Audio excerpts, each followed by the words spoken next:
Ciri dari hidup orang beriman sudah sangat jelas disampaikan kepada kita lewat bacaan pertama. Di situ dikatakan dengan jelas, setiap orang beriman diajak untuk berkumpul, diajak untuk memecahkan roti dan berdoa. Sekali lagi saya katakan, itulah ciri dari hidup orang beriman. Lalu menjadi pertanyaan refleksi bagi kita bersama, apakah dari ciri tersebut cukup bagi kita yang menjalankan kehidupan di dunia ini?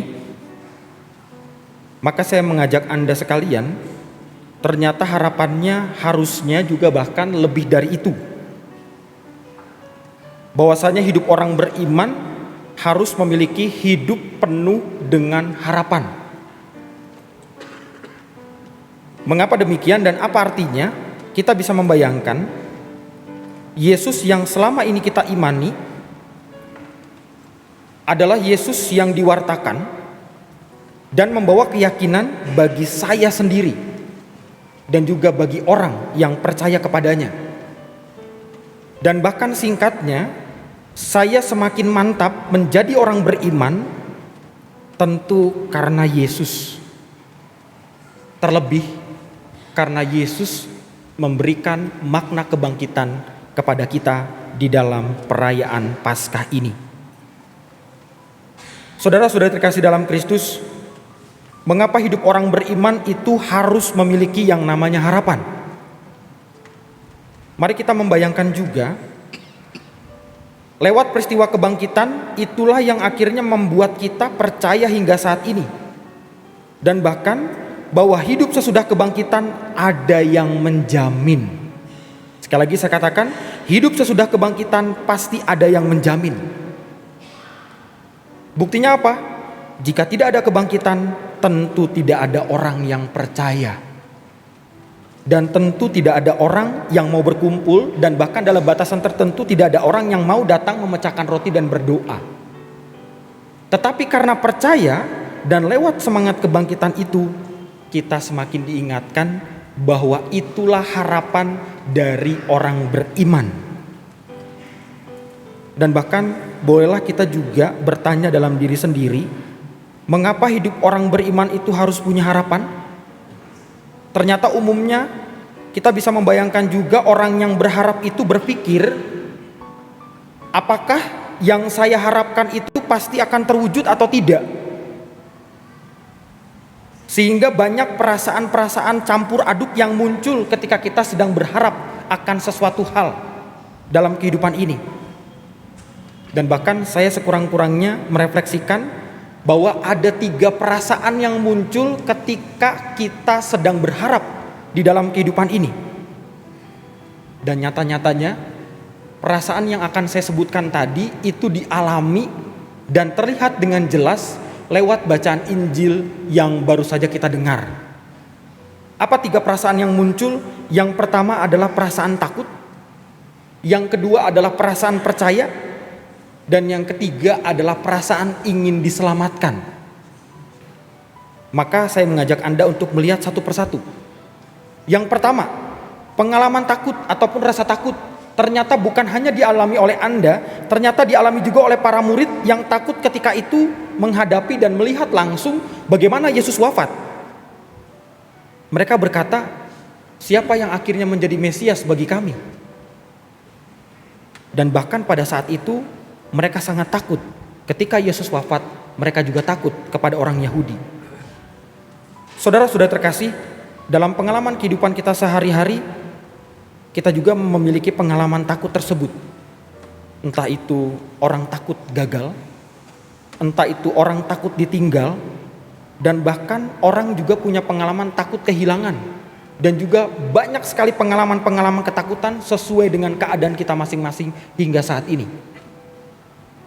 Dan perasaan yang kedua adalah perasaan percaya atau sikap percaya. Kita boleh belajar lewat pengalaman dari Santo Thomas. Pengalaman Santo Thomas adalah pengalaman yang sangat manusiawi, yang akhirnya dalam titik tertentu membuat dia percaya dan sungguh-sungguh meyakini ternyata Kristus itu benar-benar bangkit. Maka dalam pengalaman kehidupan kita sehari-hari, dalam batasan tertentu, manusia itu tidak perlu bukti supaya dia menjadi percaya. Lalu bagaimana Romo? Pasrah saja dan biarkan Tuhan itu berkarya terhadap hidup Anda. Mengapa demikian? Karena manusia itu selalu terbatas. Berpikirnya terbatas, berbicaranya terbatas, hatinya juga pun terbatas. Tetapi lewat kebangkitan, Allah ingin menunjukkan kehadirannya ini membuat harapan bagi orang yang percaya bahwa saya itu hadir melampaui ruang dan waktu. Dan yang terakhir adalah perasaan setiap orang ingin diselamatkan. Kita tahu sebagai orang beriman, kita itu punya dosa. Tapi ketika kita punya dosa, kita tuh ingin diselamatkan, pengen diselamatkan. Sehingga ketika Allah selalu ingin memberikan yang namanya keselamatan, dan Allah selalu menawarkan keselamatan, tetapi kita sebagai manusia selalu menjauh dari Allah karena dosa. Saudara-saudari yang terkasih, hidup orang beriman, sekali lagi saya katakan, harus punya harapan. Dan harapan itu muncul tatkala gereja bersama dengan Kristus tampil hari ini di dalam Minggu Kerahiman Ilahi. Mari kita refleksikan dan jadikan Minggu Kerahiman Ilahi ini adalah pesta secara khusus bagi orang beriman yang masih memiliki harapan. Anda datang, Anda mempersiapkan batin, Anda terlibat, berarti Anda masih punya harapan di dalam hidup, di dalam iman dan keyakinan Anda kepada Kristus. Sehingga harapan-harapan itu muncul. Harapan untuk diampuni dosanya, harapan untuk menerima segala rahmat yang tercurah dalam Ekaristi ini, harapan untuk membuka hati dan mau bertobat, harapan agar perbuatan, agar perkataan, agar doa-doa Anda diterima oleh Allah, harapan agar setiap manusia makin dekat dengan Allah, dan harapan untuk diberikan kemampuan mengampuni sesamanya, dan harapan agar hidup di dalam kedamaian. Saudara-saudari terkasih, Allah itu seperti ibu bagi kita sebagai orang beriman. Dia sungguh-sungguh mengenal kelemahan, kerapuhan, dan keberdosaan kita. Kita itu diberinya salib, sekaligus diberikan daya tahan untuk memikul salib tersebut. Dan itulah sebenarnya yang dikatakan oleh Pastor Yohanes Leo Dehon.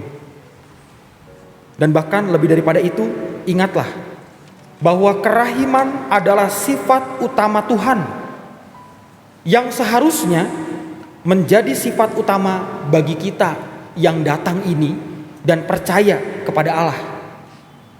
Maka dengan tegas, mari kita juga bisa berefleksi, Tuhan dengan sedemikian caranya mengenal diri kita sampai sedalam-dalamnya. Dan bahkan Dia tidak akan pernah memberikan sesuatu yang melebihi kemampuan kita. Dan bahkan setiap kali memberi tugas perutusan kepada Anda dan juga kepada kami para imam, Dia selalu menyertakan rahmat-Nya yang dicukupkan bagi kita yang diutusnya.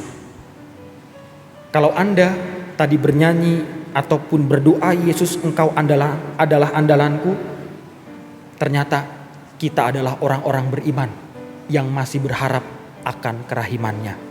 Tuhan memberkati.